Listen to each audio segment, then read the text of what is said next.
Fighting the Flying Circus by Captain Eddie Rickenbacker. Chapter 1. Introducing Archy.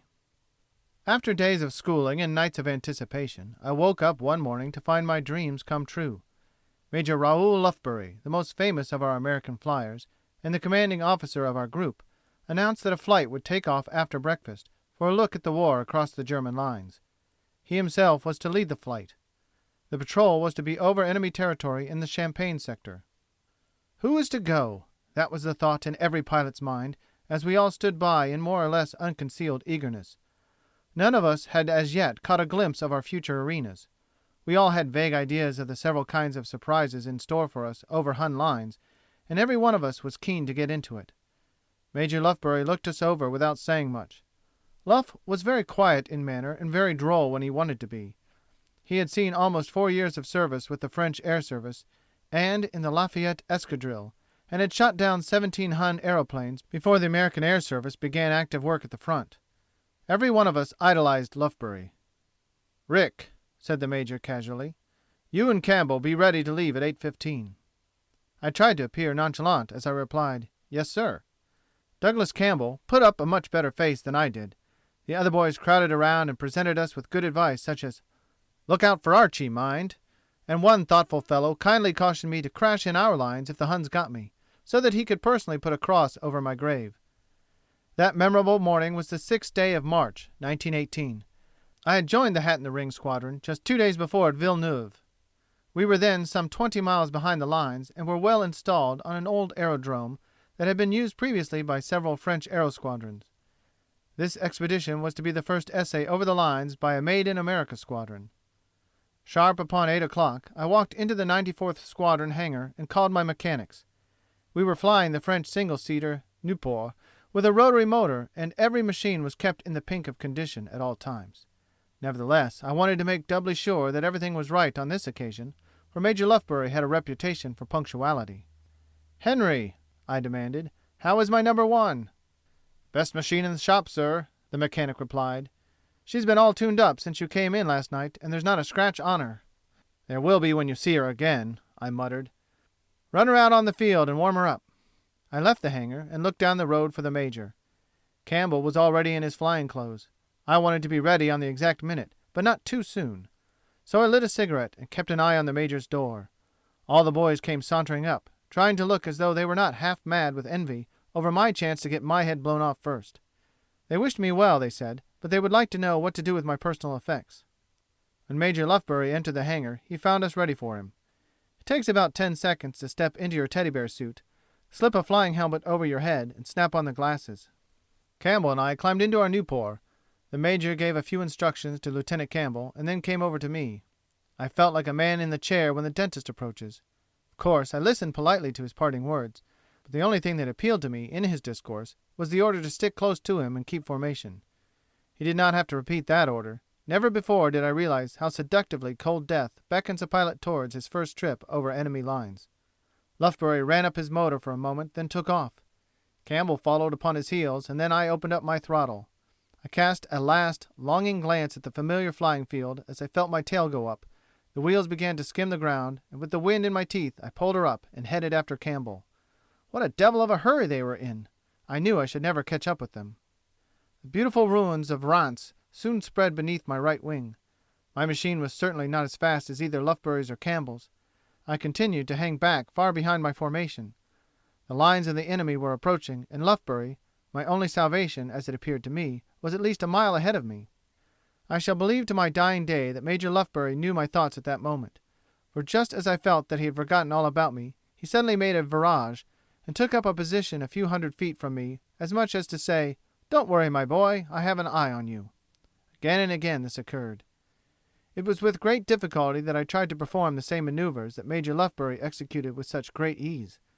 I grew somewhat interested with my attempts to imitate his example in preserving our little flight formation, and this occupation of keeping within shouting distance of my companions made me forget entirely that old Mother Earth was some 15,000 feet underneath me, and the trenches about the same distance ahead.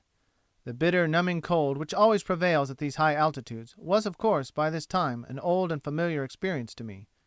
We had been sailing along at this dizzy height for some 30 minutes between Reims and the Argonne woods, when it occurred to me to look below at the landscape. And such a spectacle spread itself out before my eyes when I at last did look over the side of my little office. The trenches in this sector were quite old and had remained in practically the same position for 3 years of warfare. To my inexperienced view there appeared to be nothing below me but old battered trenches, trench works, and billions of shell holes, which had dug up the whole surface of the earth for 4 or 5 miles on either side of me. Not a tree, not a fence, no sign of any familiar occupation of mankind, nothing but a chaos of ruin and desolation. The awfulness of the thing was truly appalling. Perhaps this feeling got the best of me for a moment. I don't know of what Campbell was thinking, and I suppose Major Lufbery was far too accustomed to the situation to give a thought to it. But just when I had gained enough equilibrium of mind to keep my place in formation, and at the same time take an interest in the battlefields below me, I began to feel a terrible realization that seasickness had overcome me.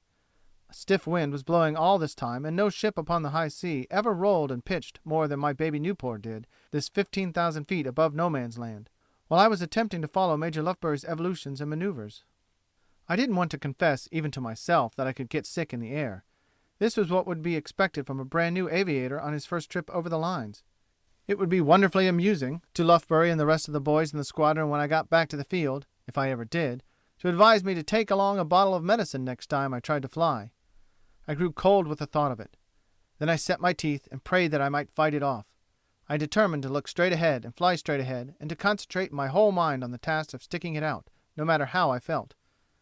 I had hardly got control of myself when I was horribly startled by an explosion which seemed only a few feet in my rear. I didn't even have time to look around, for at the same instant the concussion caught my plane and I began to roll and toss much worse than I had ever realized was possible. The very terror of my situation drove away all thoughts of sickness. In the midst of it several more shocks tipped my machine, and repeated sounds of nearby explosions smote my ears. No matter what happened, I must look around to see what awful fate was overtaking me. All that I could see were 4 or 5 black puffs of smoke, some distance behind and below my tail. I knew what they were right enough. They were Archy. They were 18-pound shells of shrapnel which were being fired at me by the Germans, and the battery which was firing them was only too well known to me. We had all been told about the most accurate battery that Allied aviators had met in this sector. It was situated just outside the town of Sweep, and there was Sweep down there just under my left wing. A mile north of Sweep was the exact location of this famous shooting battery. I looked down and picked it out quite clearly, and I knew they could see me and were seeing me much more plainly than I was seeing them, and probably they had quite a few more of those shells on hand which they were contemplating popping up at me. I shall never forget how scared I was and how enraged I felt at the old pilots at home who pretended to like the Archies. The latter were bursting all around me again and were terribly close, and I felt a vengeful desire to get home just once more in order to take it out on those blasé pilots who had been telling us newcomers that anti-aircraft guns were a joke and never did any damage. They used to count up the cost of each shell at $5 or $10 apiece, and then figured that they had cost the German government about $1 million for their morning's amusement in flying over the Archy batteries with never a hit. And I had been fool enough to believe them. Any one of those shells might happen to hit me just as well as happen to burst 100 yards away. It was due entirely to my own good luck, and not at all to those scoffers' silly advice, that one of them hadn't hit me already. I was more indignant with the boys who had been stuffing me with their criminal wit than I was with the Boche gunners who were firing at me. Never before did I, and never again will I quite so much appreciate the comfort of having a friend near at hand. I suddenly noticed that Major Lufbery was alongside me. Almost subconsciously I followed his maneuvers, and gradually I began to realize that each maneuver he made was a direct word of encouragement to me. His machine seemed to speak to me, to soothe my feelings, to prove to me that there was no danger so long as I followed its wise leadership. Little by little my alarm passed away. I began to watch the course of the black puffs behind me. I grew accustomed to the momentary disturbance of the air after each explosion, and almost mechanically I met the lift of the machine with the gentle pressure of my joystick, which righted my Nieuport and smoothed its course. And a rush of happiness came over me with the assurance that I was neither going to be sick, nor was I any longer in any terror of the bursting shells. By Jove, I had passed through the ordeal! A feeling of elation possessed me as I realized that my long-dreamed and long-dreaded novitiate was over. At last I knew clear down deep in my own heart that I was all right. I could fly. I could go over enemy lines like the other boys who had seemed so wonderful to me. I forgot entirely my recent fear and terror. Only a deep feeling of satisfaction and gratitude remained that warmed me and delighted me, for not until that moment had I dared to hope that I possessed all the requisite characteristics for a successful war pilot. Though I had feared no enemy, yet I feared that I myself might be lacking. This feeling of self-confidence that this first hour over the Sweep battery brought to me is perhaps the most precious memory of my life. For with the sudden banishment of that first mortal fear that had so possessed me came a belief in my own powers that knew no bounds. I loved flying. I had been familiar with motors all my life. Sports of every sort had always appealed to me. The excitement of automobile racing did not compare with what I knew must come with aeroplane fighting in France. The pleasure of shooting down another man was no more attractive to me than the chance of being shot down myself. The whole business of war was ugly to me. But the thought of pitting my experience and confidence against that of German aviators and beating them at their own boasted prowess in the air combats had fascinated me. I did not forget my inexperience in shooting, but I knew that could be learned easily enough. What I hungered to ascertain was my ability to withstand the cruelties and horrors of war. If that could be conquered, I knew I could hold my own with any man who ever piloted an airplane. This confidence in myself must have aided me considerably in my learning to fly. After 12 flights in a machine in France, I went aloft for a flight alone. After that first solo flight, I tried several different types of machines with never any feelings of insecurity. I was floating along through the enemy's skies in ecstatic contemplation of these thoughts when I suddenly discovered that Major Lufbery was leading us homewards. I glanced at the clock on my dashboard. It was nearly 10 o'clock. We had been out almost 2 hours, and our fuel supply must be running low. These fast-flying fighting machines cannot carry a large supply of gasoline and oil, as every pound of weight counts against the speed and climbing powers of the aeroplane. Gradually we descended as we approached the vicinity of our aerodrome. This lovely section of France, as yet undevastated by war, spread below the wings of our little Nieuport in peaceful contrast to the ugliness that lay behind us. Some snow still filled the hollows as far as the eye could reach, for a severe storm had raged over this section of the country but a few days before. We circled once about the field, and, shutting off motor, slid gently down into the mud, which quickly brought the machines to a full pause. Quickening the speed of the propellers, we taxied one by one towards the door of the hangar before which every pilot and mechanic stood awaiting us with open-armed expectancy. They were eager to hear the details of our first flight into enemy territory and to see how two beginners, like themselves, had stood the experience. Both Campbell and I wore satisfactory countenances of bored indifference. We had had a little flip around over the Hun batteries, and it had been most droll seeing the gunners wasting their ammunition. We must have cost the Kaiser's a year's income by our little jaunt into his lines. As for enemy aeroplanes, none of them dared to venture up against us. Not a plane was in our vicinity. Just here Major Lufbery broke into the conversation and asked us particularly what we had seen. I didn't like the sound of his customary little chuckle on this occasion, but we both repeated as easily as we could that we hadn't seen any other aeroplanes in the sky. "Just what I expected. They are all the same," was the Major's only comment. We indignantly asked him what he meant by addressing two expert war pilots in such tones. "Well," said Lufbery, "one formation of 5 Spads crossed under us before we passed the lines, and another flight of 5 Spads went by about 15 minutes later, and you didn't see them, although neither one of them was more than 500 yards away. It was just as well they were not Boche. Then there were 4 German Albatross 2 miles ahead of us when we turned back, and there was another enemy two-seater nearer us than that, at about 5,000 feet above the lines. You ought to look about a bit when you get into enemy lines." Campbell and I stood aghast, looking at each other. Then I saw he was thinking the same thoughts as I. The Major was ragging us from a sense of duty, to take some of the conceit out of us. But it was only after weeks of experience over the front that we realized how true his statements probably were. No matter how good a flyer the scout may be, and no matter how perfect his eyesight is, he must learn to see before he can distinguish objects either on the ground or in the air. What is called vision of the air can come only from experience, and no pilot ever has it upon his first arrival at the front. Then, sauntering over to my machine, the Major bucked me up very considerably by blandly inquiring, "How much of that shrapnel did you get, Rick?" I couldn't help laughing at his effort to put me in a heroic picture frame for the benefit of the boys who were listening. Imagine my horror when he began interestedly poking his finger into one shrapnel hole in the tail. Another fragment had gone through the outer edge of the wing, and a third had passed directly through both wings not a foot from my body. The boys told me afterwards that I stayed pale for a good 30 minutes, and I believed them, for a week passed before the Major suggested to me that I again accompany him into the German lines. Chapter 2.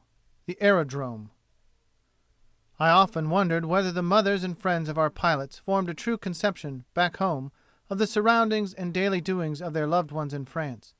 Even the term aerodrome, where it is known aeroplanes are landed and kept and cared for, and where pilots live and start from in their trips over the lines, and where they are anxiously awaited at the end of their patrol by their comrades. Even aerodrome must convey a more or less uncertain picture to those who have never actually seen one.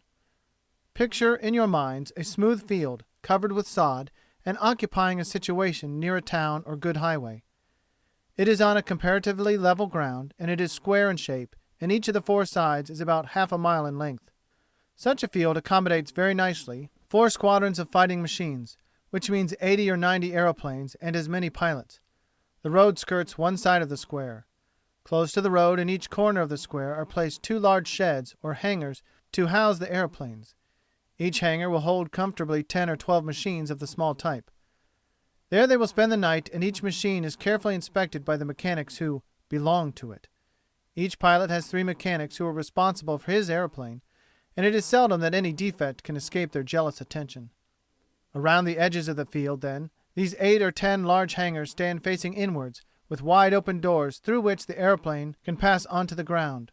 A short distance away the mess and sleeping quarters for the officers of each squadron are situated. As there are but 20 pilots to each squadron, the officers of 2 squadrons frequently mess together. The enlisted men, including the mechanics, truck drivers, workmen, and servants, occupy quarters of their own at a little distance behind the hangars. As each squadron requires almost 200 enlisted men to take proper care of its many details, it is seen that the entire personnel of the average aerodrome group numbers quite 1,000 men, when the headquarters, searchlight company, telephone squad, lighting plant, Red Cross, and YMCA personnel are added to it.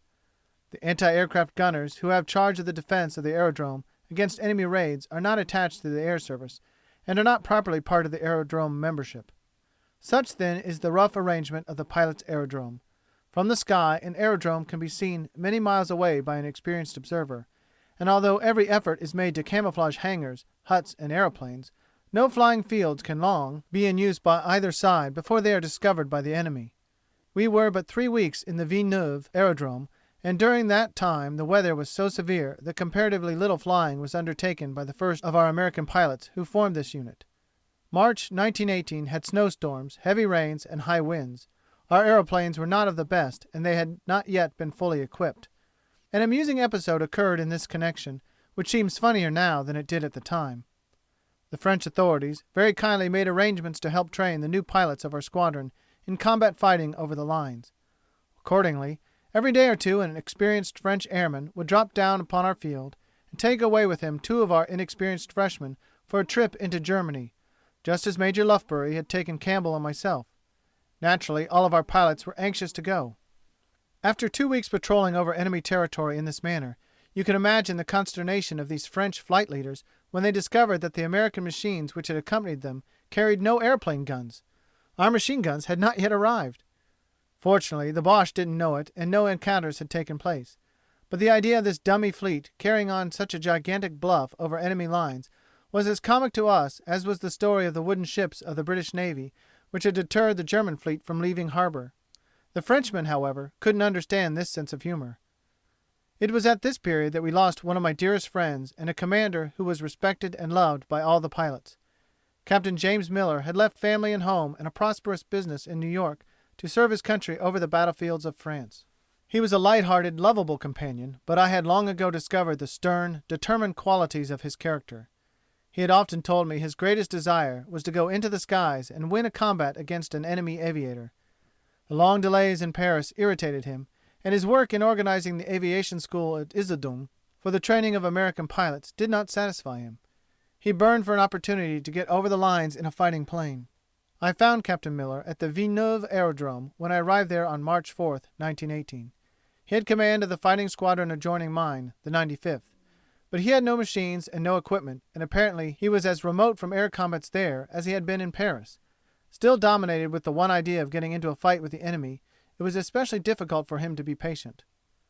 One day, towards the middle of March, we received a visit from Major Johnson and Major Harmon, who were then temporarily attached to one of the French Spad squadrons in the vicinity. I shall never forget the boyish delight with which Captain Miller came to me after their departure, and confided to me what he considered the most cherished secret in his life. Major Davenport Johnson had promised him that he might call at his aerodrome the following day and take a flight over the lines in one of their machines.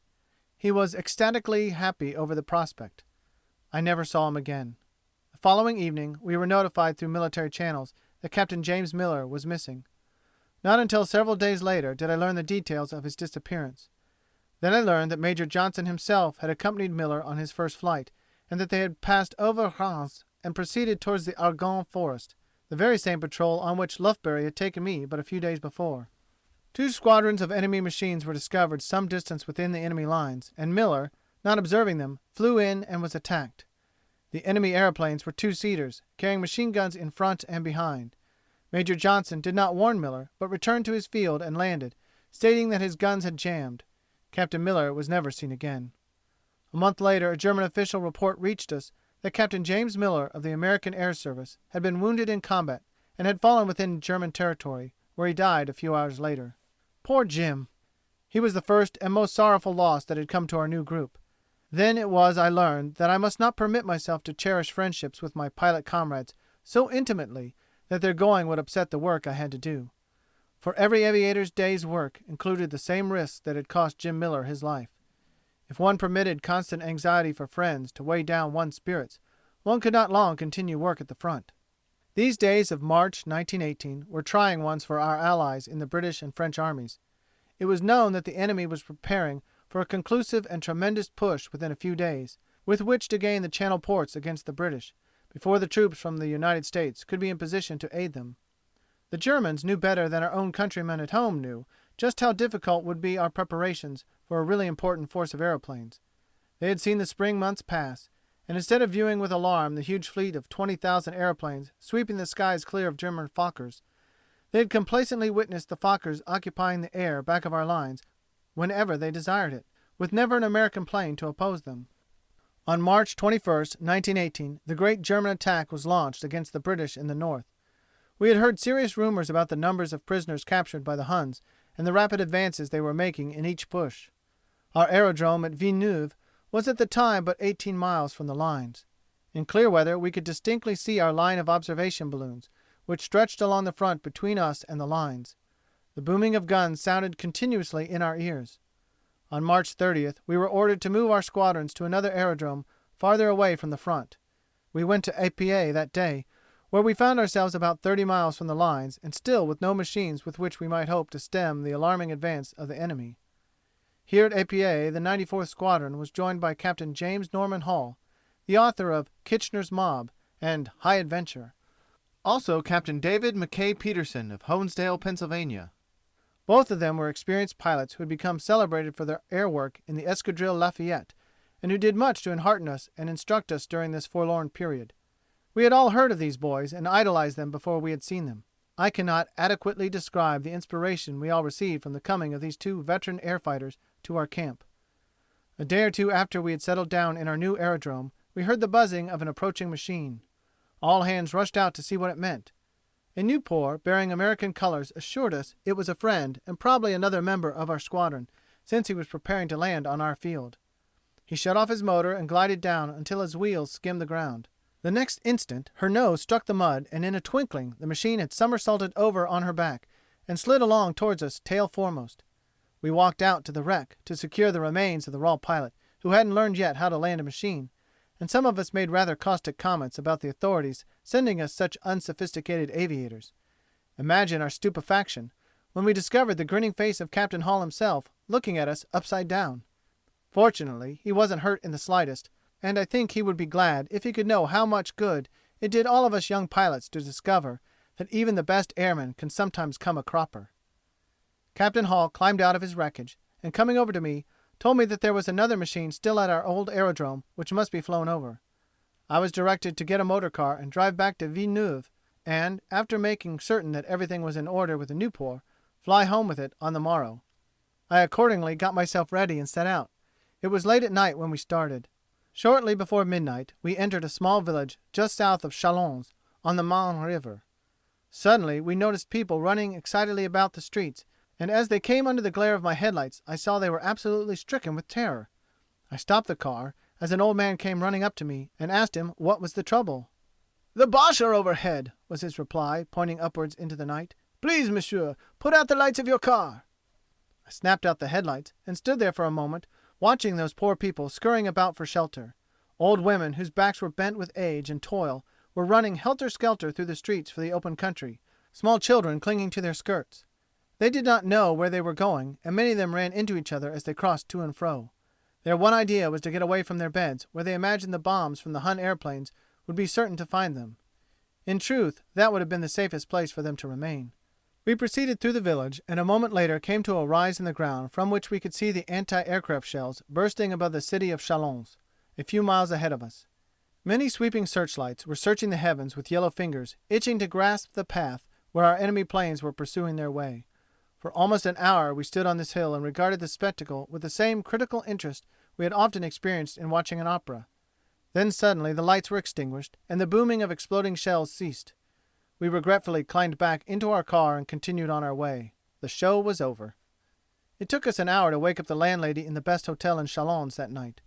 When we finally found the night bell and kept a resolute finger upon the button until the storage battery threatened to become exhausted, the good woman appeared in negligee and asked us if we wanted to come in.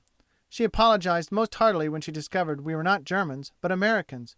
Her beloved Americans, she called us, and we were soon tucked away in our best beds, covered with mountainous eiderdowns which reached halfway to the low ceiling. The next morning we proceeded on to the old aerodrome, where I found the last of our Nieuport and had it run out and tested. After half an hour's inspection I found everything right and climbed aboard the little bus and waved my two mechanics goodbye. In 30 minutes I was over the APA field, having covered the same road which had consumed 4.5 hours by motor car the night before. Up to this time, April 3rd, 1918, only my squadron, the 94th, commanded by Major John Huffner, one of the old Lafayette Flyers, and Captain James Miller's squadron, the 95th, were at the front. Both squadrons had been together at Villeneuve and together had moved to APA. None of the pilots of either squadron had been able to do any fighting at the front, owing to the lack of airplane guns. In fact, the pilots of Squadron 95 had not yet been instructed in the use of airplane guns, although this squadron had been sent to the front a short time before 94 Squadron had arrived there. We of 94 Squadron, however, had been diverted to the aerial gunnery school at Cazaux for a month early in the year and were now ready to try our luck in actual combat fighting over the lines. But we had no guns on our machines. Then suddenly the guns arrived. All sorts of wonderful new equipment began pouring in. Instruments for the airplanes, suits of warm clothing for the pilots, extra spares for the machines. And at the same moment the foolish virgins of Squadron 95, who hadn't yet learned how to shoot in the air, were sent back to the Cazaux school, while old 94, destined to become the greatest American squadron in France in the number of its victories over the enemy, was ordered to vacate the APA Aerodrome and move on eastward and north to Toul. On April 10th, 1918, we took our departure, flying on Nieuport over to an old aerodrome east of Toul, which had been vacated by the French for our use. Supplies, beds, mess furniture, oil and gasoline, and all the multitudinous paraphernalia of an aviation camp followed us in lorries and trucks. For a day or two we had our hands full with settling ourselves in our new quarters and acquainting ourselves with our sector of the map. We were 2 miles east of Toul, one of the most important railroad connections on our side of the front, and a town that the enemy tried almost daily to demolish with aeroplane bombs. We were barely 18 miles from the lines and in a country covered with rolling hills and extensive forests. Nancy lay 15 miles to the east of us, Lunéville 12 miles farther east, and the highway from Toul to Nancy to Lunéville lay parallel to the enemy lines and within easy shelling distance of the Hun guns. But along this highway one would not have realized that a war was on. East of this point no efforts had been made at an offensive by either side. Business went on as usual in Lunéville. Children played in the streets, and traffic pursued its leisurely way. An occasional German sentry faced a French sentry along the lines from Lunéville to Switzerland, at intervals of 100 yards or so, but it was said that these sentries messed together and slept together for the sake of companionship. This unnatural situation was considerably altered later, when the Americans came in. The country of the Vosges Mountains was thought to be too rough to permit invasion by either side. North and west of our Toul aerodrome lay Verdun. Verdun, the sine qua non of German success. Under the Verdun citadel, built in 1863, lay an underground army of 70,000 men. No use to attempt to go around Verdun and leave 70,000 attackers in their rear. Verdun must ever be threatened, even while desperate attacks were being launched against Amiens, Ypres, and the Marne. Consequently, considerable aeroplane activity was indulged in by the pilots of the Huns in this sector, and here the first American fighting squadron was sent to demonstrate to the world the air ability of American flyers in combat fighting. And 94 got that chance. The squadron at that time was commanded, as I have said, by Major John Huffer. He was one of America's best pilots and finest fellows, but curiously enough he had been born in France and had never been in America, nor in any English-speaking country, though he has traveled extensively abroad and speaks English like a Harvard man. Major Huffer had served in the ambulance division since the early days of the war, later joining the Foreign Legion with William Thaw, Victor Chapman, and other American boys. When the American escadrille was formed, he entered aviation and thus was a veteran war pilot long before America came into the war. When he discovered that our beloved squadron was to receive the distinction of being the first actually to begin fighting for America, the question of a significant and proper squadron insignia became of prime importance to us. We were busy those first days in Toul, painting our machines with American red, white, and blue, and with our individual markings and with the last finishing touches which would prepare them for their first expedition over the lines. Then came the ideas for our insignia.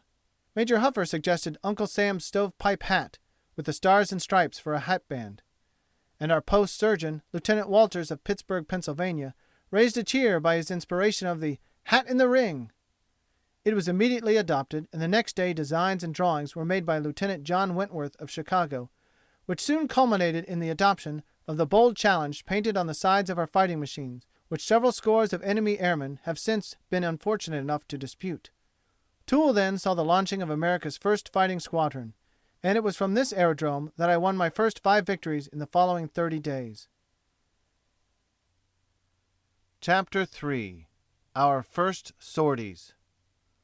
On the evening of April 13th, 1918, we were indeed a happy lot of pilots, for we were reading on our new operations board the first war flight order ever given by an all-American squadron commander to all-American pilots. It stated in simple terms that Captain Peterson, Lieutenant Reed Chambers, and Lieutenant E.V. Rickenbacker would start on a patrol of the lines tomorrow morning at 6 o'clock. Our altitude was to be at 16,000 feet. Our patrol was to extend from Pont-à-Mousson to Saint-Mihiel, and we were to return at 8 o'clock, a 2 hours patrol. Captain Peterson was designated as leader of the flight. Picture the map of these French towns as every pilot in our Squadron 94 had it indelibly impressed into his memory. While flying in the vicinity of enemy territory, it is quite essential that one should know every landmark on the horizon. Every river, every railroad, highway, and village must be as familiar to the airman as are the positions of first, second, and third bases to the home runner. Toul is 18 miles directly south of Pont-à-Mousson. Saint-Mihiel is directly west of Pont-à-Mousson, about the same distance. The battle lines ran straight between Pont-à-Mousson and Saint-Mihiel. Then they turned north to run another 18 miles to the edge of Verdun. Straight north of Pont-à-Mousson, some 20 miles, Metz is situated. And around Metz, several squadrons of Hun bombing aeroplanes and fighting machines had their lairs on a hilltop, from which they surveyed the lines which we were to patrol this 13th day of April. In short, the sector from Pont-à-Mousson to Saint-Mihiel was fairly alive with air activity when weather conditions permitted the use of aeroplanes at all. This was the beat on which Captain Peterson, Chambers, and I would find ourselves tomorrow at 6. Lieutenant Douglas Campbell and Lieutenant Allen Winslow were directed in the same order to stand by on alert at the hangar from 6 o'clock until 10 the same morning. This alert was provided for any sudden emergency, such as an enemy bombing raid in our direction, or a sudden call for help against an enemy airplane within our lines. Immediately after dinner that night Reed Chambers and I retired with Captain Peterson to his room, where we talked over the coming event.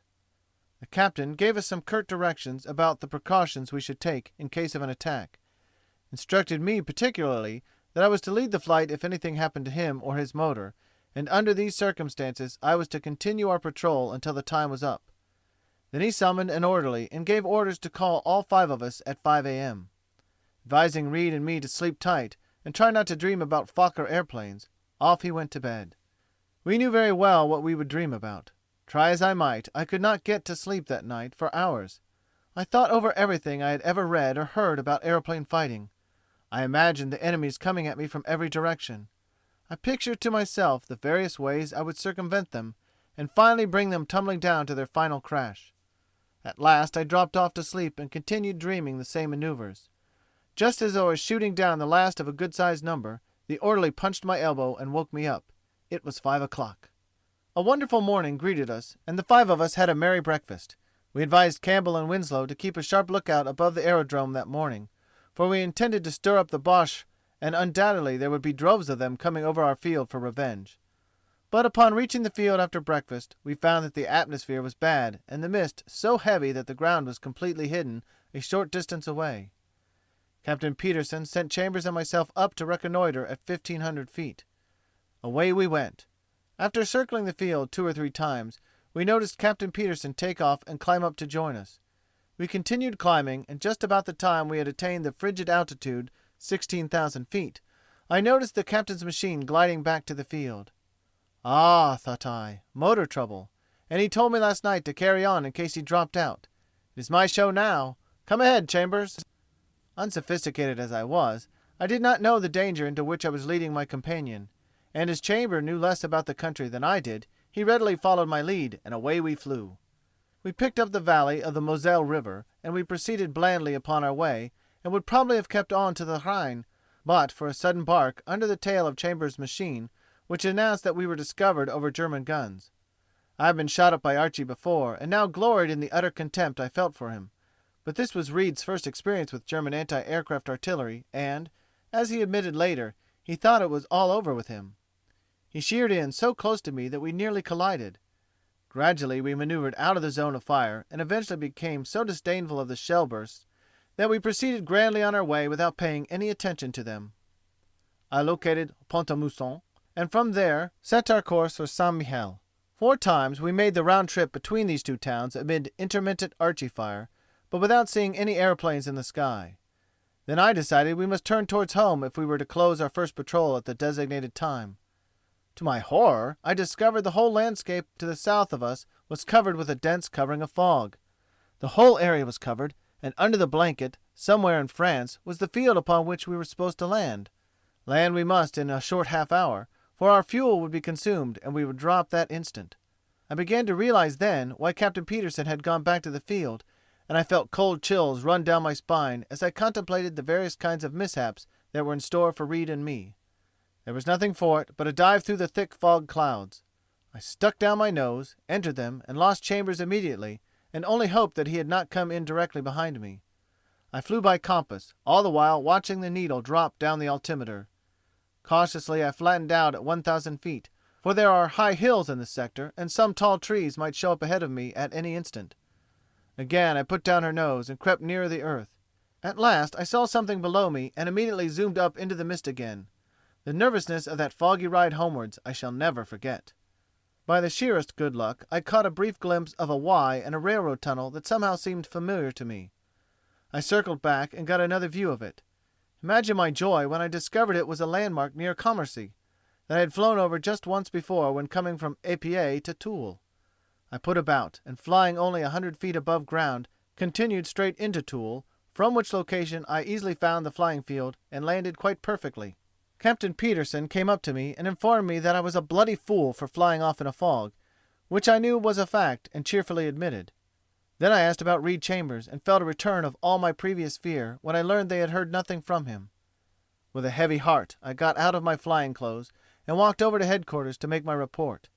I was positive the telephone would ring within a few minutes to inform us that Chambers had crashed and killed himself in the fog. I had barely begun my writing when the telephone did ring.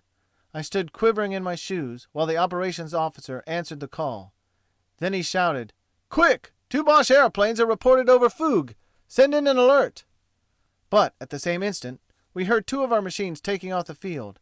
It was Campbell and Winslow, who had been standing by all the morning for a chance nobody had expected them to get. I started to run towards the hangars, but before I reached the field a private rushed into me saying, "A German airplane has just fallen in flames on our field." It was true. I could see the flames from where I stood. Before I could reach the spot, however, another yell aroused my attention, and I turned and saw a second Boche machine fall nose down into a field not 500 yards away. The first had been destroyed by Alan Winslow, who had shot it down in flames within 3 minutes after leaving the field. The second was forced down by Douglas Campbell, and it crashed in the mist before the pilot could discover his proximity to the ground. These were the first 2 enemy airplanes brought down by any American squadron, and both were miraculously crashed on the very doorstep of our aerodrome on the first day we had begun operations. Neither of the German pilots was seriously injured.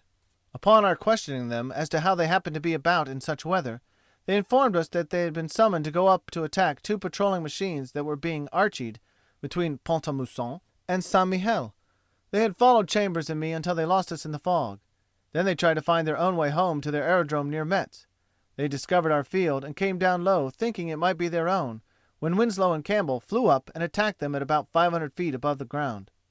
This was indeed a wonderful opening exhibition for our squadron, and had the stage been set and the scene arranged for it, it could not have worked more perfectly. Then it was added to our joy to receive the congratulations and praise of the French inhabitants of Toul, who had endured so many bombing raids from these Boche machines without seeing any Allied planes on the defense of their beloved little city. When they learned that 2 enemy machines had been shot down on the very first day of the arrival of the Americans, their delight knew no bounds. They wrung our hands, kissed us, toasted us in their best Moselle wine, and yelled, "Vive la France! Vive les Américains!" until they were hoarse.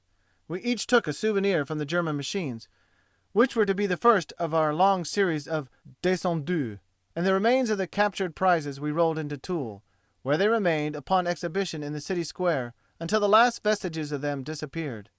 To complete our joy, we learned that Reed Chambers had landed a short distance away from our drome, and that night he came in to join us. For the next few days the squadron lived upon its reputation, and received the congratulations of our superior officers and the staff with much mock nonchalance. Lieutenants Campbell and Winslow were overwhelmed with telephone calls and cablegrams. From all parts of the United States congratulations came to them, and quite a number of messages were sent to the 2 victors from England and France. It was particularly fortunate for the squadron that such an extraordinary success should have marked the very first day of our operations, and still more lucky that the enemy machines had crashed in sight of us all. The episode put great confidence into all of us, and we felt that we were a match for the whole German Air Force.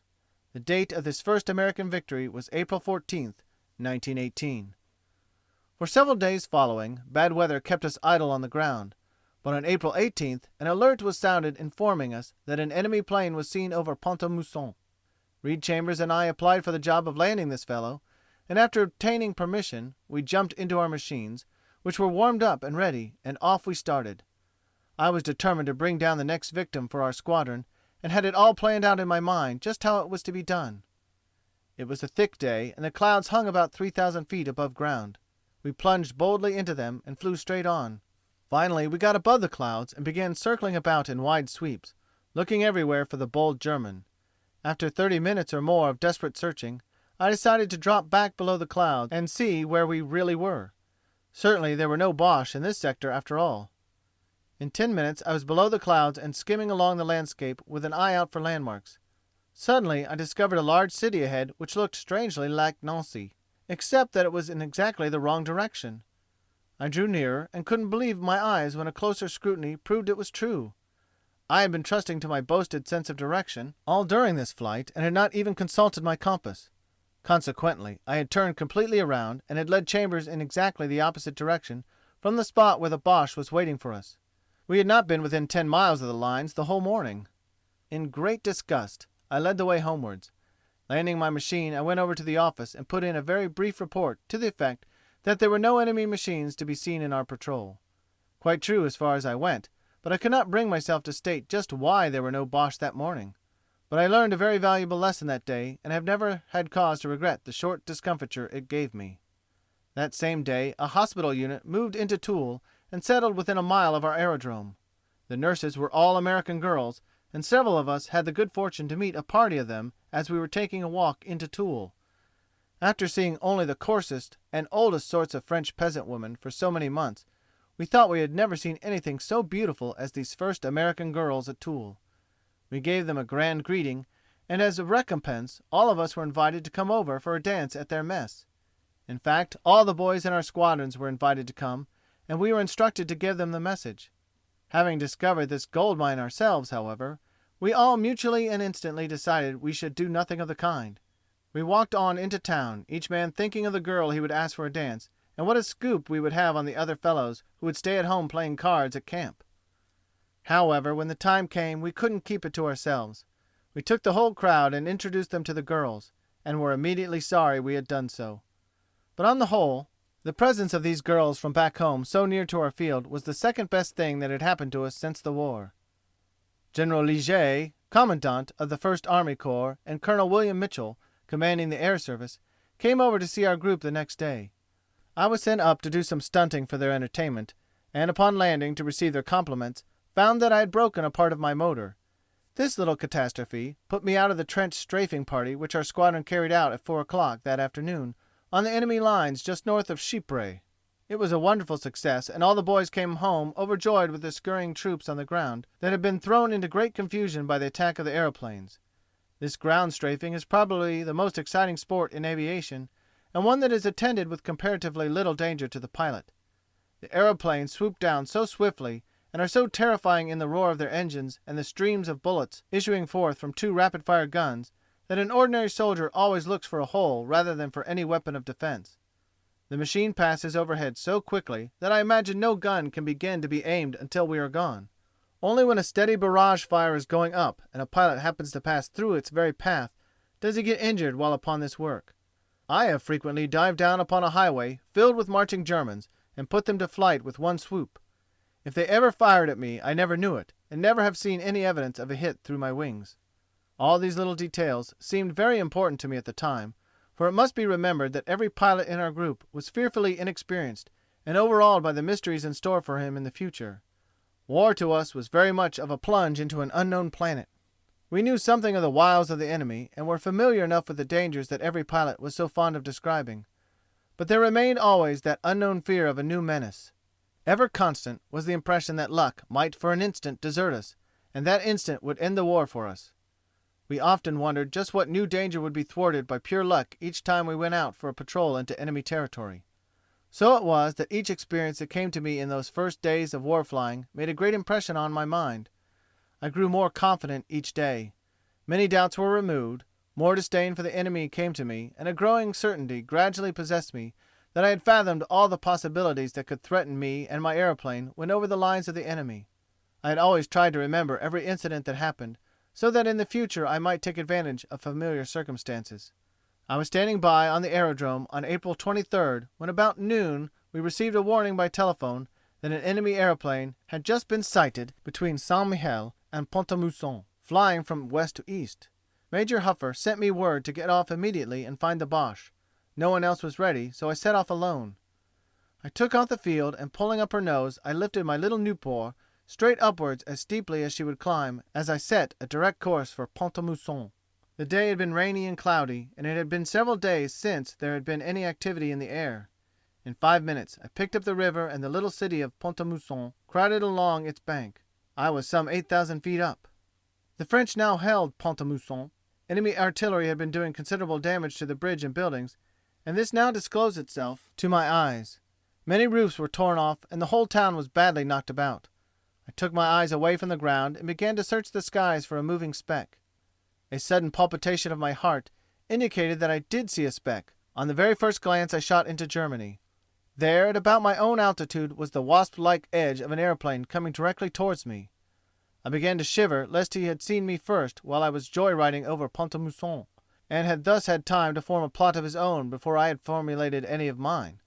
Both of us continued dead ahead at each other for 20 seconds or so, until we arrived almost within shouting distance, when I discovered to my great relief that he wore the blue centre cocarde of a Frenchman, and his machine was a Spad. We had fortunately neither of us fired a shot. Suddenly I saw the French pilot zoom up over me and attempt to get on my tail. Whether joking or not, I couldn't permit such a maneuver, so I quickly darted under him and got the best position myself. The Nieuport can outmaneuver a Spad, and has a little faster climb, so the stranger soon found he had his match. But to my amazement the fellow kept circling about me, continually trying to bring his guns to bear upon me. I began wondering then whether he was some idiot who did not know an ally when he saw one, Or was he a real Boche flying over our lines in a captured French machine? The former was evidently the correct solution, for as soon as I came by him again, I turned flat over in front of him and let him have a long look at my American white center cocardes on my wing. This performance apparently satisfied my persistent friend, for he soon swerved off and went home, leaving me to proceed on my mission. This little episode taught me another lesson. Since that day, I have never taken any chances with any airplane in my vicinity, whether it was friend or foe. Some friends are better shots than our casual enemies. My real quarry had made his escape during my little tourney with the Frenchman, and I found no game in the sky, though I flew a full 2 hours along the lines. When I returned home, however, I found myself surrounded by the whole force as soon as my Nieuport stopped rolling along the ground. They fairly overwhelmed me with congratulations for bringing down a Boche, who had been seen to fall by one of our artillery batteries. As he fell in the very sector which I was then patrolling, they naturally credited me with the victory. It was a pity to undeceive them, but it had to be done. The curious climax to this affair was that we never did discover who shot down that Boche machine. It was never claimed by anyone else. But for my part, I was convinced that I certainly could not have accomplished my first victory without firing a shot, or even seeing my enemy. Thus I had all the fruits of a first victory without having won it. But what was far more important to me, I had learned something more in the art of war flying. I had undoubtedly saved my life by keeping out of the gunsight of a friendly machine. The very next day I learned another lesson. Again it was about noon and I was on duty when the alarm came in that a Boche was flying over St. Mihiel. It was a day of low-hanging clouds. I was absolutely determined that day to get my Boche despite every obstacle, so I flew straight into the enemy's lines at about 3,000 feet altitude. At that low height my machine was a splendid target for Archy, for after the first shot at me they found exactly the level of the clouds, and they could see I was just under them.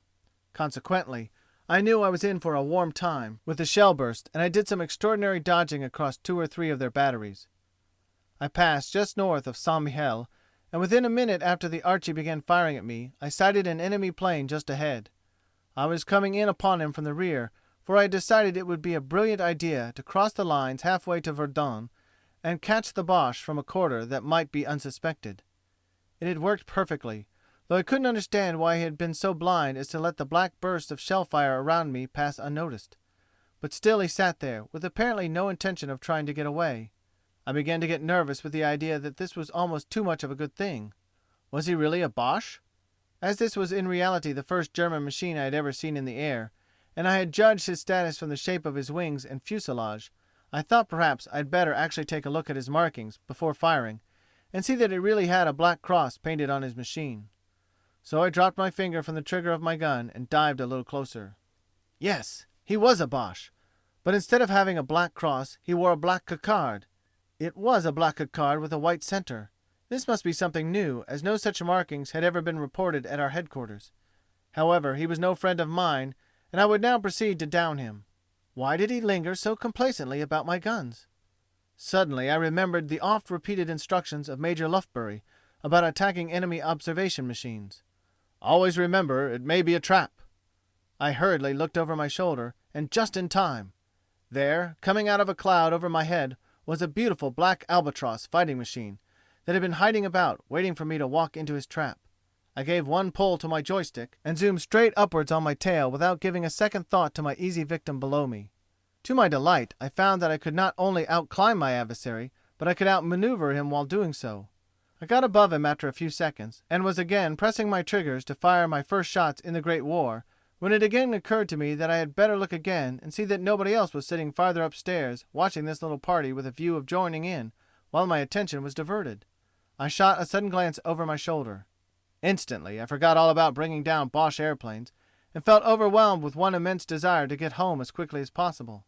2 airplanes from Germany were coming head-on at me not 500 yards away. How many more there were behind them I didn't wait to determine.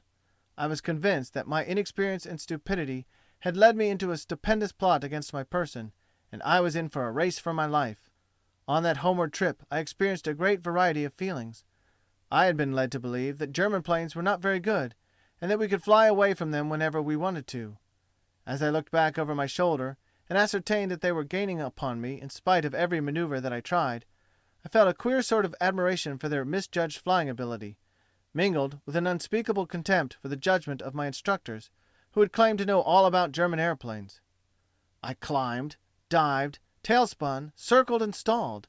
They beat me at every maneuver and continued to overhaul me. Just when I had begun to despair of ever seeing my learned instructors again, I ran into a cloud. Dimly I realized I was in a position of advantage for the moment, so I improved it to the utmost. Halfway in, I reversed directions and began climbing heavenward. After 30 minutes, industriously occupied in throwing my pursuers off my trail, I ventured out of concealment and gratefully made my way home. There on the field, 2 of my dear old comrades were waiting for me to come in. What anxiety they would have suffered if they had known what I had just been through. "Hello, Rick! Why the devil didn't you wait for us?" Doug Campbell inquired as I began to climb out of my machine. "We chased you all over France trying to catch up with you."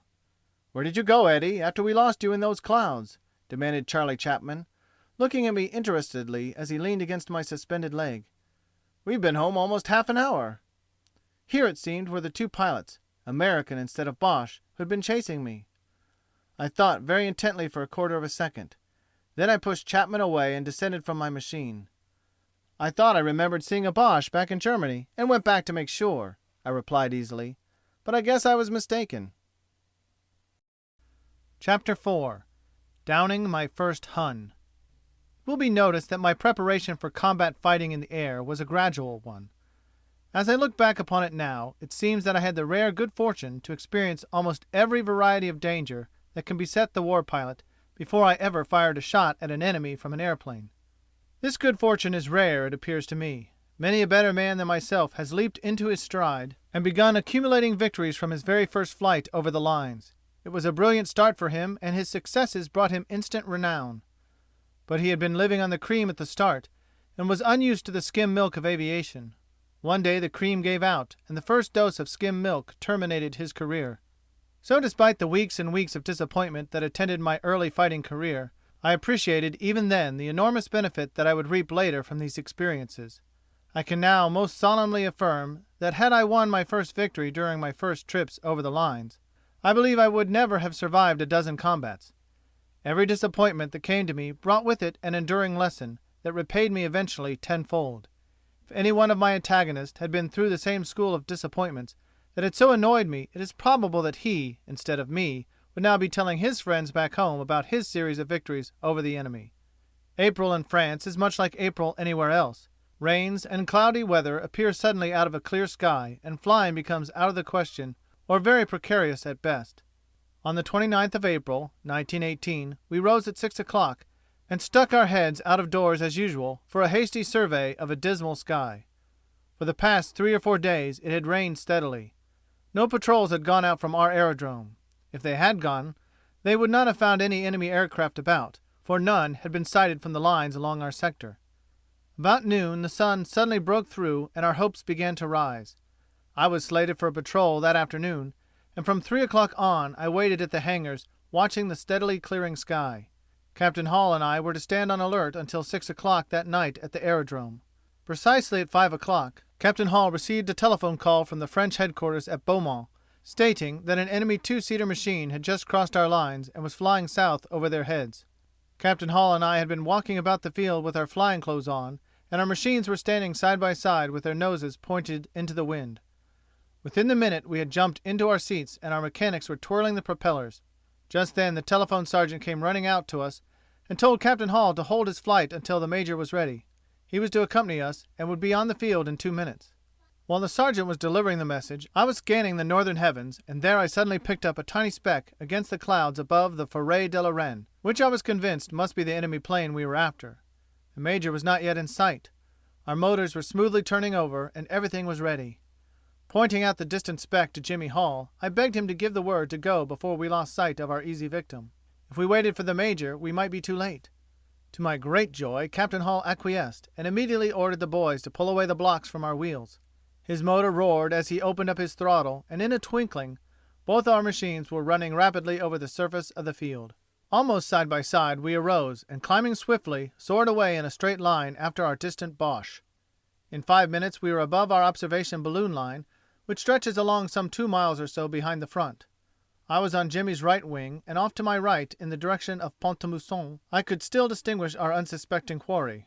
Try as I might, I could not induce the captain to turn in that direction, though I dipped my wings, darted away from him, and tried in every way to attract his attention to the target which was so conspicuous to me. He stupidly continued on straight north.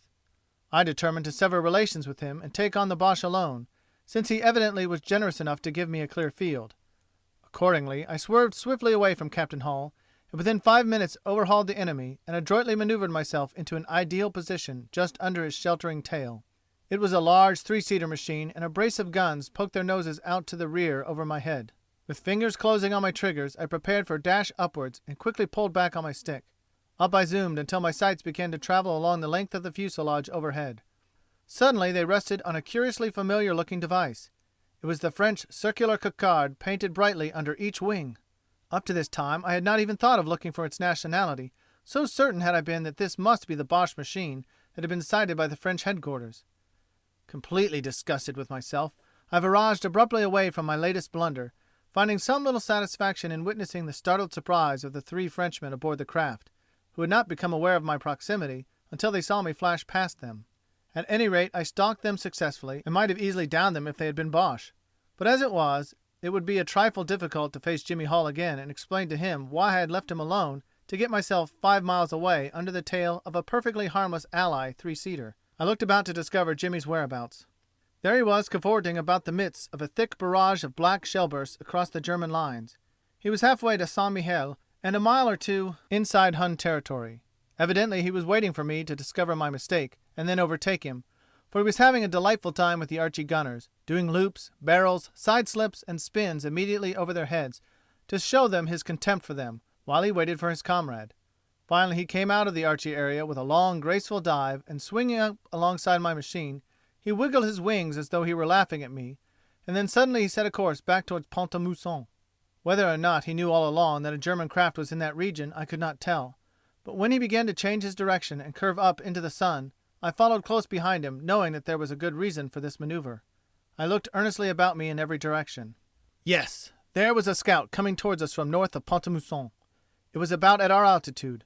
I knew it was a Hun the moment I saw it, for it had the familiar lines of their new falls. Moreover, my confidence in James Norman Hall was such that I knew he couldn't make a mistake, and he was still climbing into the sun, carefully keeping his position between its glare and the oncoming fighting plane. I clung as closely to Hall as I could. The Hun was steadily approaching us, unconscious of his danger, for we were full in the sun. With the first downward dive of Jimmy's machine I was by his side. We had at least 1,000 feet advantage over the enemy, and we were 2 to 1 numerically. He might outdive our machines, for the Falls is a famous diver, while our faster climbing Nieuport had a droll little habit of shedding their fabric when plunged too furiously through the air. The Boche hadn't a chance to outfly us. His only salvation would be in a dive towards his own lines. These thoughts passed through my mind in a flash, and I instantly determined upon my tactics. While Hall went in for his attack, I would keep my altitude and get a position on the other side of the falls to cut off his retreat. No sooner had I altered my line of flight than the German pilot saw me leave the sun's rays. Hall was already halfway to him when he stuck up his nose and began furiously climbing to the upper ceiling. I let him pass me and found myself on the other side just as Hall began firing. I doubt if the Boche had seen Hall's Nieuport at all. Surprised by discovering this new antagonist, Hall, ahead of him, the Falls immediately abandoned all idea of a battle, and banking around to the right, started for home, just as I had expected him to do. In a trice I was on his tail. Down, down we sped with throttles both full open. Hall was coming on somewhere in my rear. The Boche had no heart for evolutions or maneuvers. He was running like a scared rabbit, as I had run from Campbell. I was gaining upon him every instant, and had my sights trained dead upon his seat before I fired my first shot. At 150 yards I pressed my triggers. The tracer bullets cut a streak of living fire into the rear of the Fall's tail. Raising the nose of my airplane slightly, the fiery streak lifted itself like the stream of water pouring from a garden hose. Gradually it settled into the pilot's seat. The swerving of the Fall's course indicated that its rudder no longer was held by a directing hand. At 2,000 feet above the enemy's lines, I pulled up my headlong dive and watched the enemy machine continuing on its course. Curving slightly to the left, the Falls circled a little to the south, and the next minute crashed onto the ground just at the edge of the woods a mile inside their own lines. I had brought down my first enemy airplane and had not been subjected to a single shot.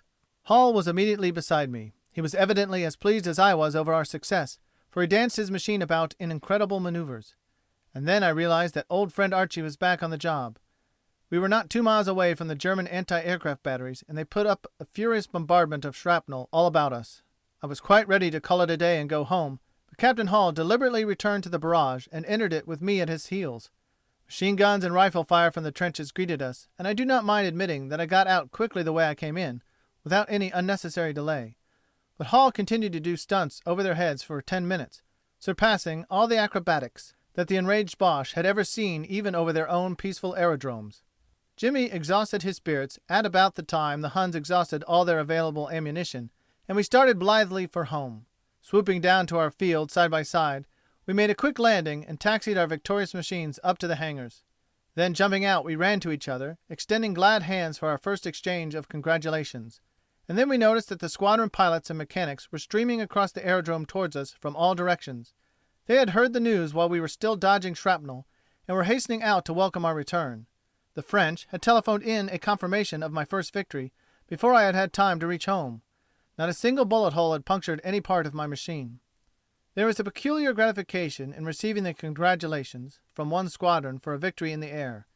It is worth more to a pilot than the applause of the whole outside world.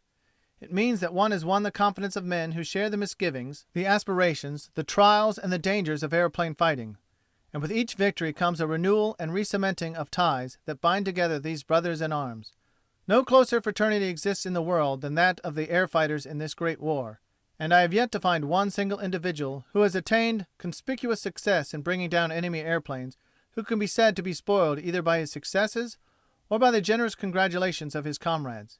If he were capable of being spoiled, he would not have had the character to have won continuous victories. For the smallest amount of vanity is fatal in airplane fighting. Self-distrust, rather, is the quality to which many a pilot owes his protracted existence.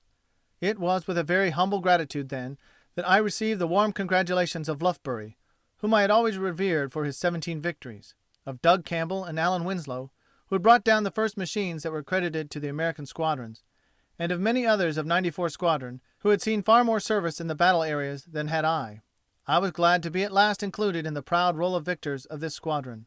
These pals of mine were to see old 94 lead all American squadrons in the number of successes over the Huns. The following day I was notified that General Gerard, the commanding officer of the 6th French Army, had offered to decorate Captain Hall and myself in the name of the French government for our victory of the day before. We were then operating in conjunction with this branch of the French army. The Croix de Guerre with palm was to be accorded each of us, provided such an order met the approval of our own government. But at that time officers in the American army could not accept decorations from a foreign government. So the ceremony of presentation was denied us. Both Captain Hall and myself had been included, as such was the French rule where 2 pilots participated in a victory. The truth was that in the tense excitement of this first victory, I was quite blind to the fact that I was shooting deadly bullets at another aviator.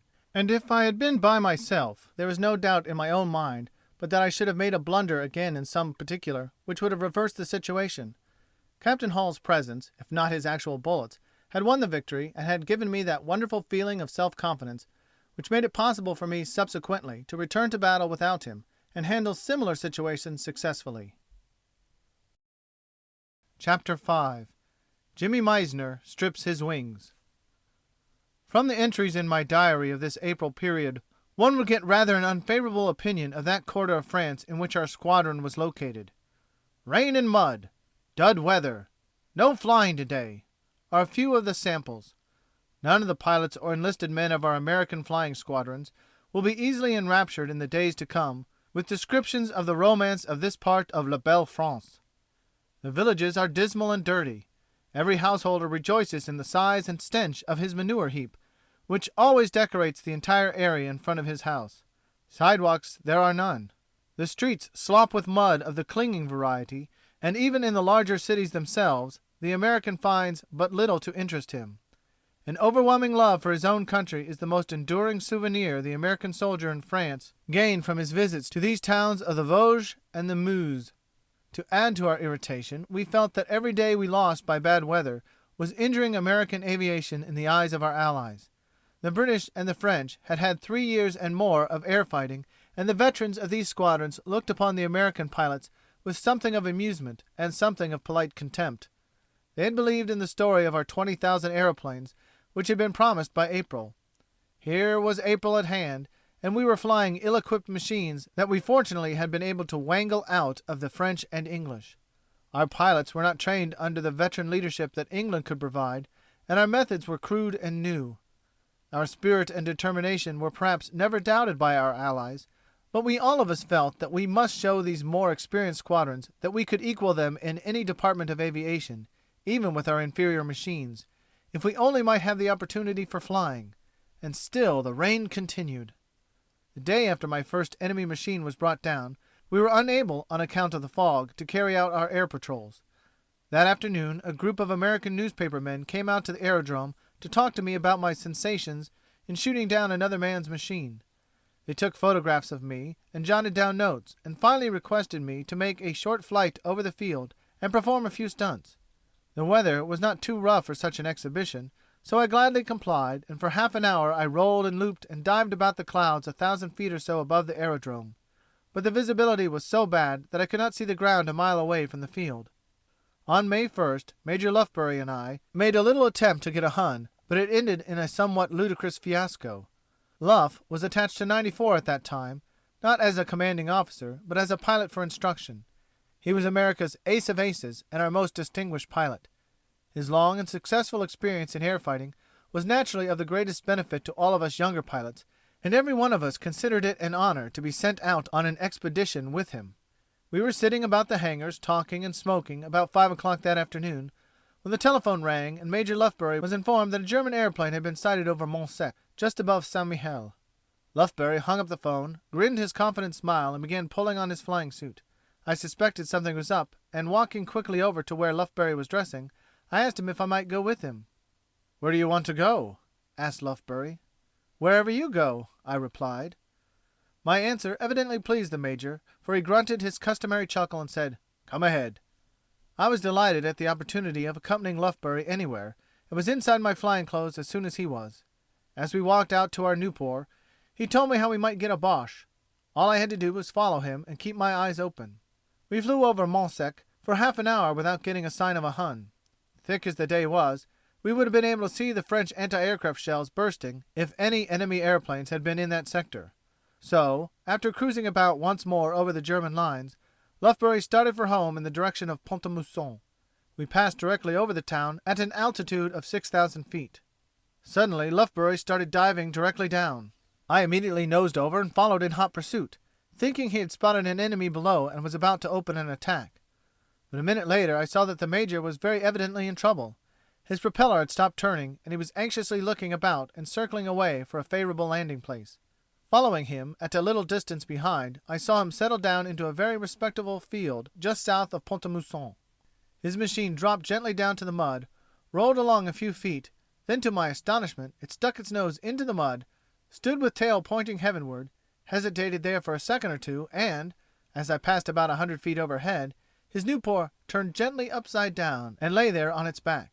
I dare say Lufbery was swearing softly to himself as he saw me glide past. Circling back, I was highly amused to see the Major crawling out on his hands and knees through the mud. He waved a dripping hand to me to indicate he was all right. I put on speed and hurried on home to send him help.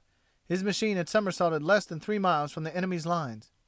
Major Huffer himself took down from my description the exact location of the pan, and jumping into a motor car, he ran up to the spot I had indicated. There he found Lufbery, none the worse for his forced landing, excepting a slight scratch alongside his nose. One of his cylinders had blown out, and he had found himself at just a sufficient height to glide down and land at a spot safely behind the observation of the enemy. It was on the very next day that Lieutenant Jimmy Meissner of Brooklyn had another very trying experience with the Nieuport machine.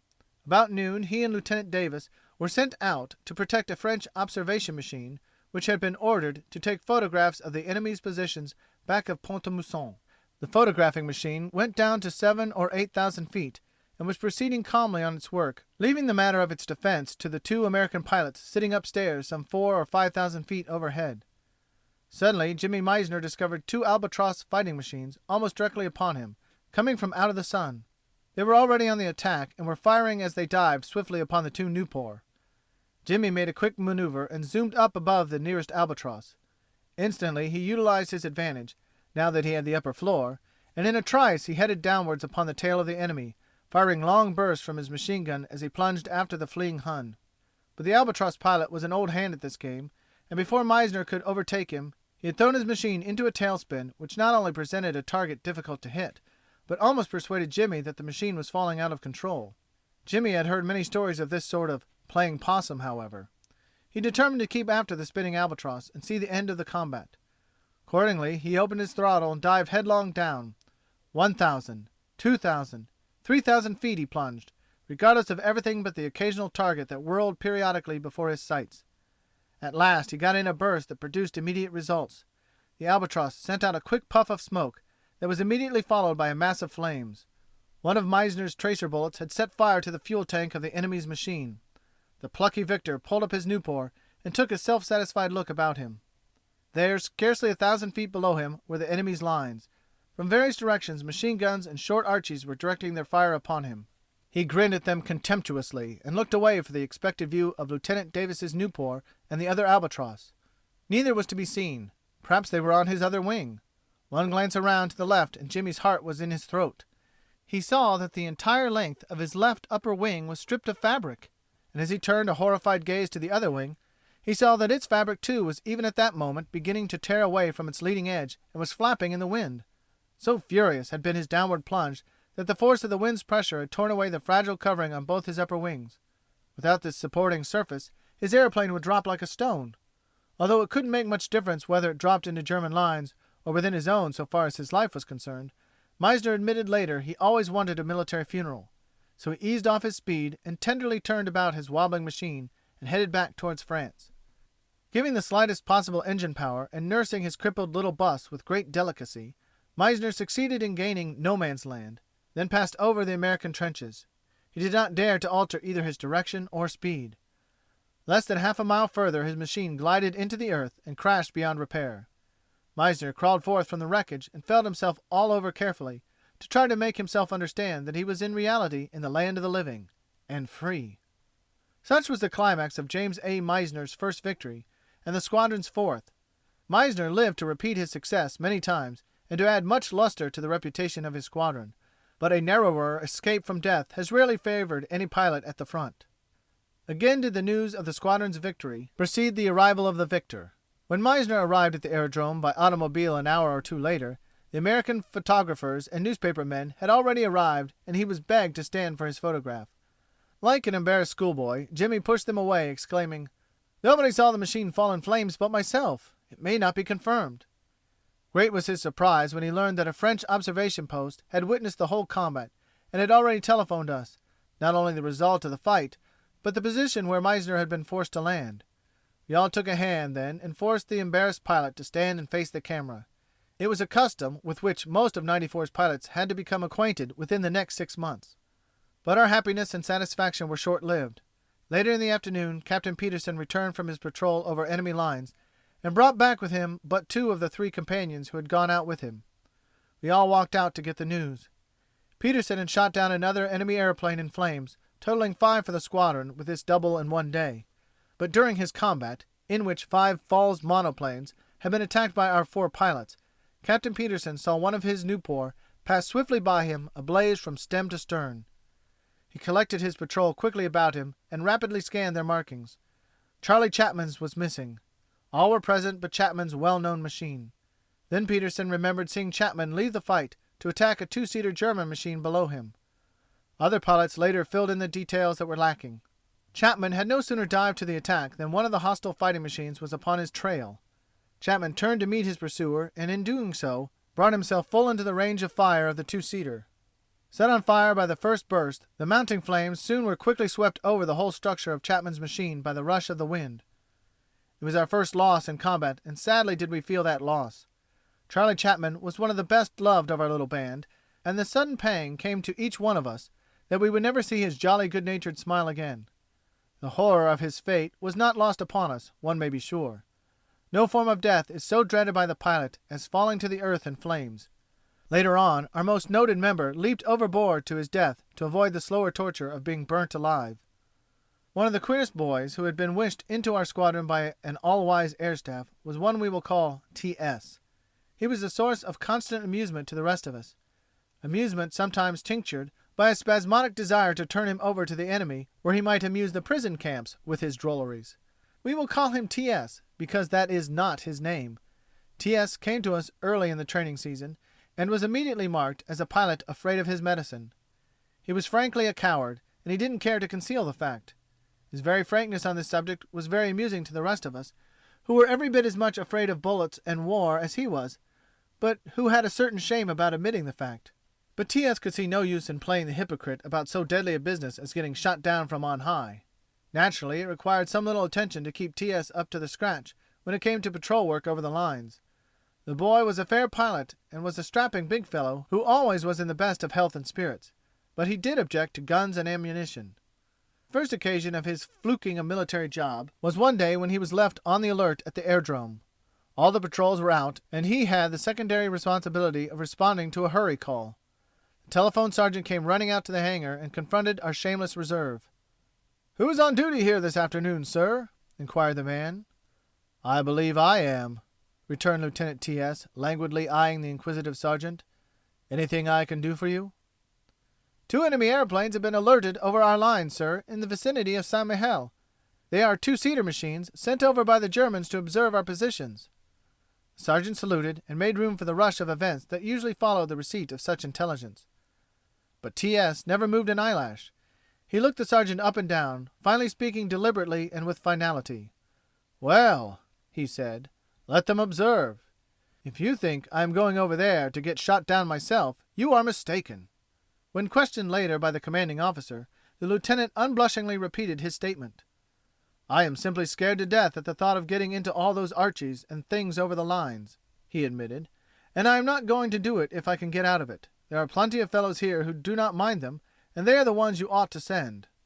The officer stared at T.S. in amazement, unable to criticize the faultless logic of this frank soldier.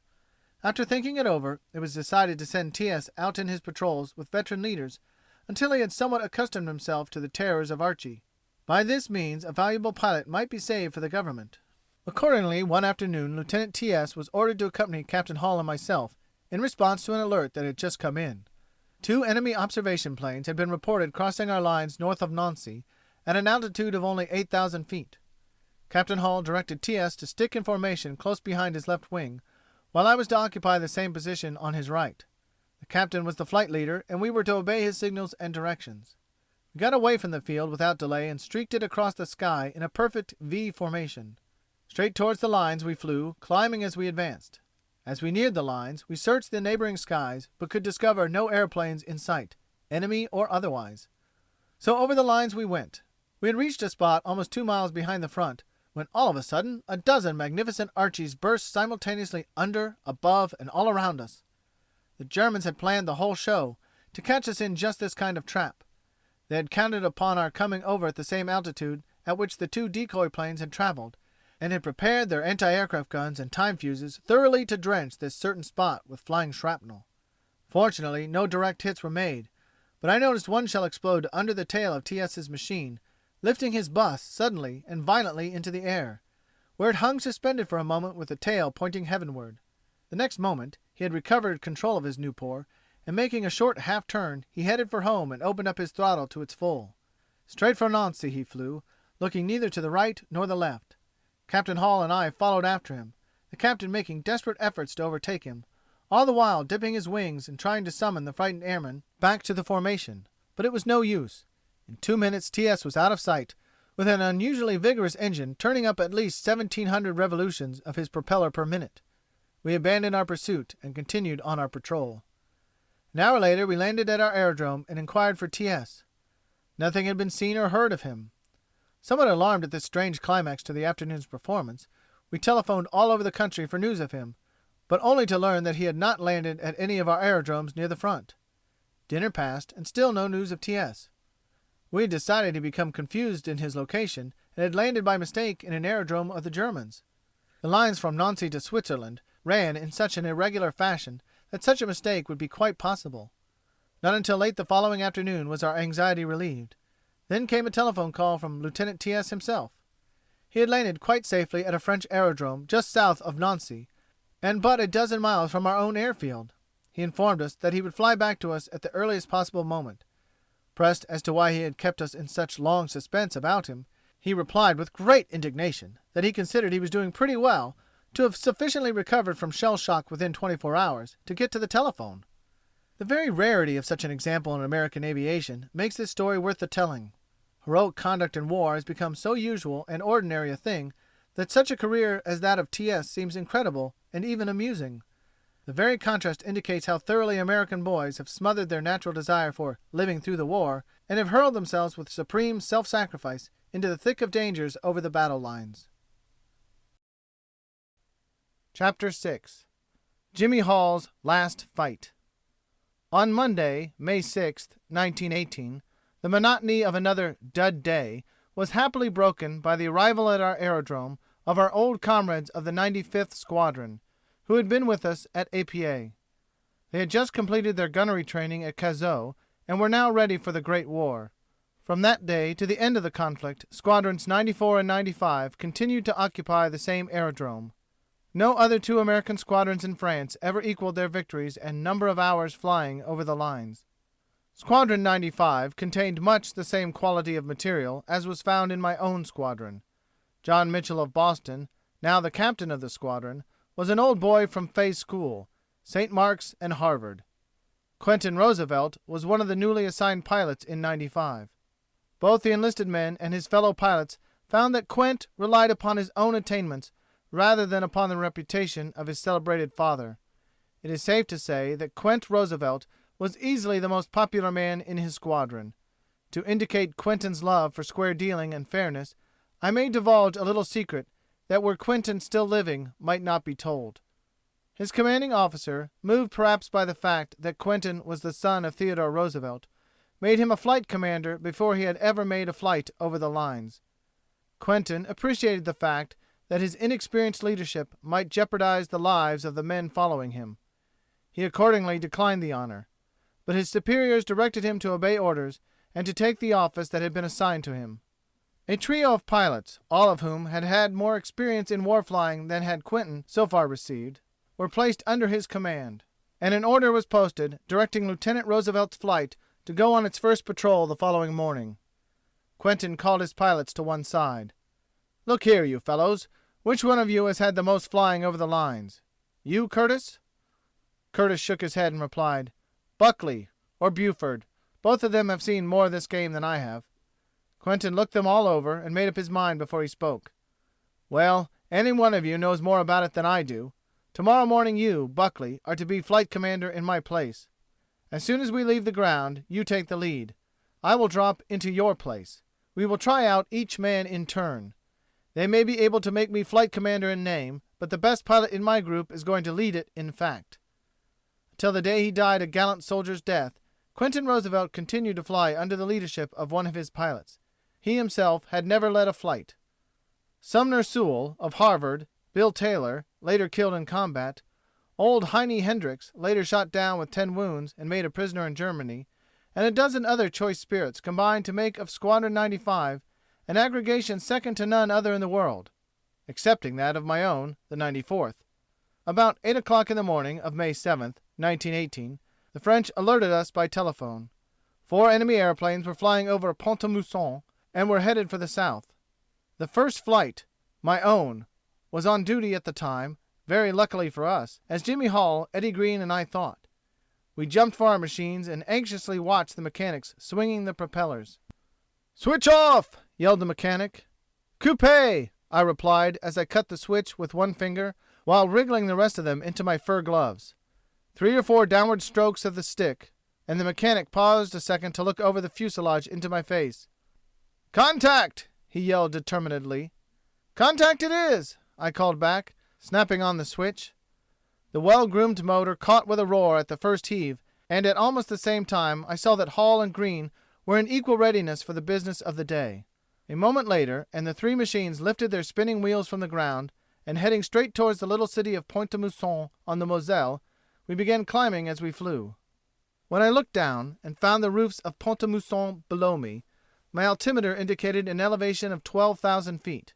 Nothing appeared to be in sight inside the German lines, so I turned my scrutiny to the west, towards St. Mihiel. The winding river there traced an indistinct line around the hills about St. Mihiel, and finally disappeared near distant Verdun. I drew my focus a little closer and instantly detected a moving shadow some 2 or 3 miles inside our lines in the vicinity of Beaumont, about halfway to St. Mihiel. It was a Boche. This I saw at the second glance. Looked like a two-seater and was very evidently regulating the Hun's artillery fire against some American position back of Beaumont. I dipped my wings to signal the news of my discovery to my companions, and as I did so I saw Jimmy Hall's Nieuport play the same maneuver.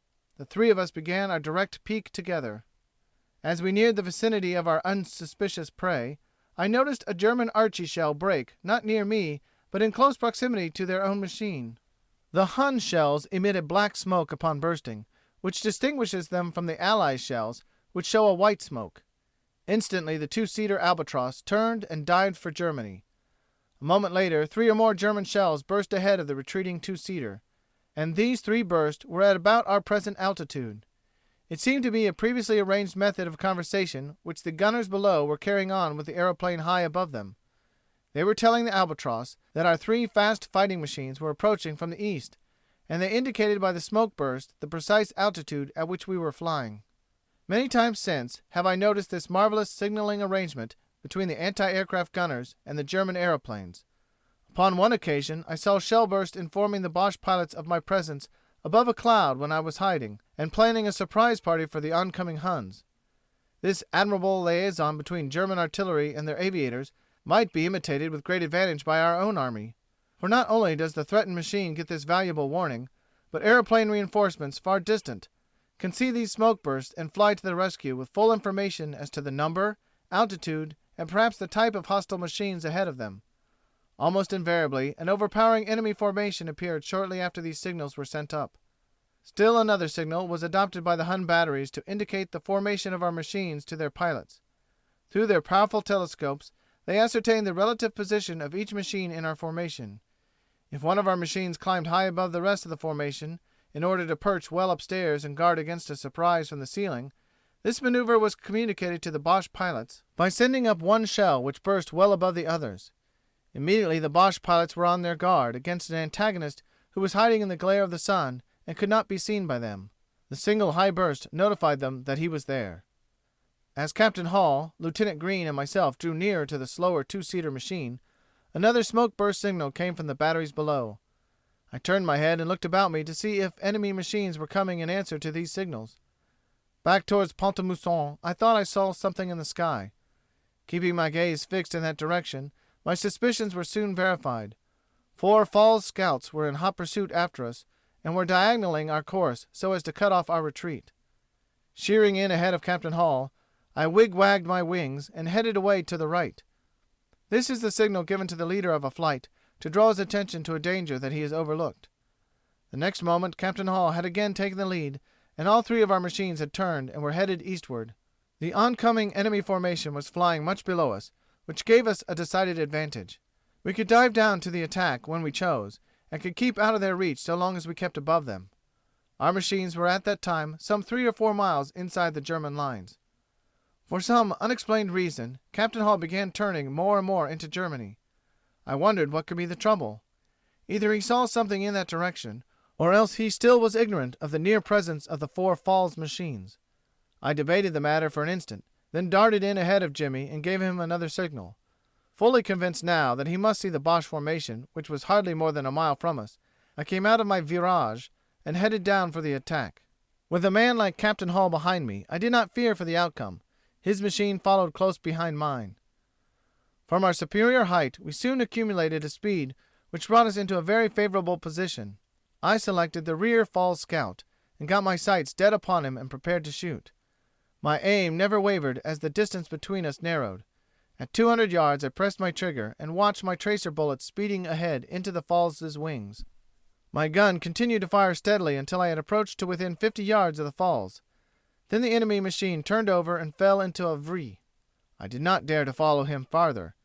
I zoomed up until I stood fairly upright on my tail, in which position I looked swiftly around me.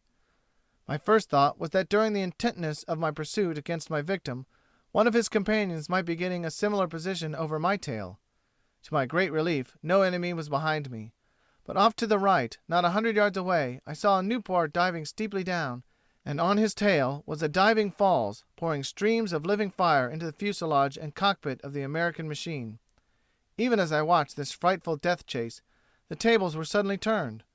Hall or Green, whichever it was, seeming to tire of the monotony, zoomed quickly upwards and looped his machine completely over, coming out of the loop just as the falls went under him. In a twinkling the situation was reversed, and the Nieuport was pouring bullets at a rate of 650 per minute into the Boche machine ahead. The Boche fell, and I peeked down and flew alongside the victorious Jimmy Hall.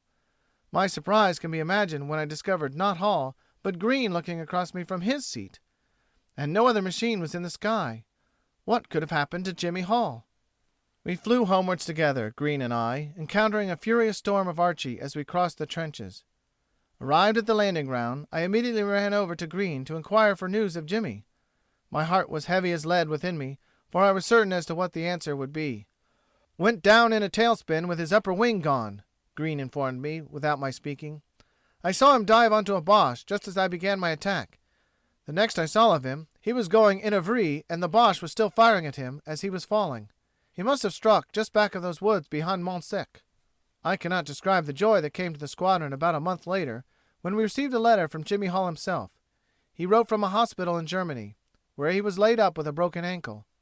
He had not been shot down in the combat, as we had supposed, but had dived too swiftly for the weak wing structure of a Nieuport. His upper wing had collapsed in full flight, and not until he had almost reached the ground had he been able to straighten out his aeroplane. In the crash he had escaped with merely a cracked ankle. In another fortnight he hoped he would be as good as ever. On November 19th, 1918, when the day came for the French army to march in and occupy the fortress and city of Metz, several of the officers from our squadron flew over from our aerodrome at Rickenbacker to witness the ceremony. We appeared to be the first Americans that the Metz populace had seen. One of the first citizens that spoke to us, while we were overlooking the triumphal procession through the plaza, asked us if we knew an American aviator named Captain Hall. We immediately gathered around him and drew him one side. "Well," he said, half in French and half in German, "your Captain Hall was confined in the hospital here for many weeks and then was in a prison. Only yesterday the Germans evacuated Metz and all their prisoners were set at liberty. Captain Hall left here yesterday in the direction of Nancy. He walked away quite nicely with the aid of a cane, and perhaps he will be able to get a ride part of the way." Upon our return to the aerodrome from Metz next day we learned that Jimmy Hall had indeed come through the lines. He had gone to Paris for a rest. A number of his old friends immediately got into their machines and flew to Paris, where they greeted their long-lost comrade with appropriate ceremonies at the justly celebrated Inn of Monsieur de Crillon, the American aviator's rendezvous and oasis in Paris.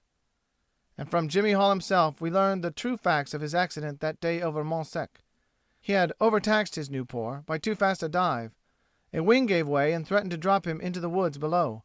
But, by nursing his machine along, with engine half on, he was succeeding, just as Jimmy Meissner had done the day before, in making appreciable headway towards home, when he felt a violent blow on his engine.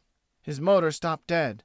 Again he dropped utterly out of control, and eventually crashed in an open field, suffering a badly broken ankle.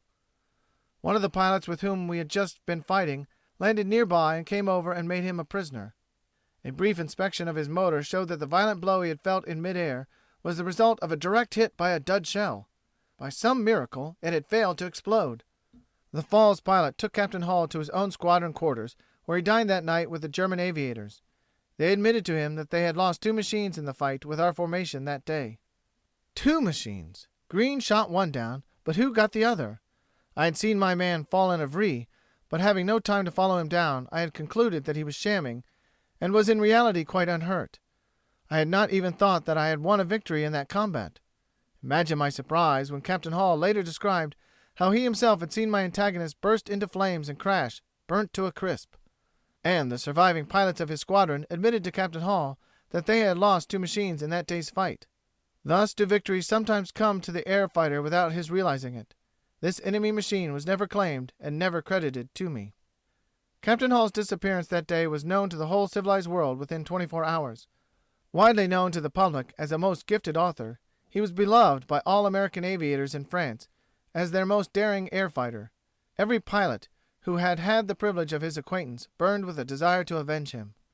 Within 15 minutes after I had landed from Hall's last patrol, I encountered Old Luff walking towards the aerodrome with a set look of determination on his usually merry features that denoted no mercy to the enemies he had in mind.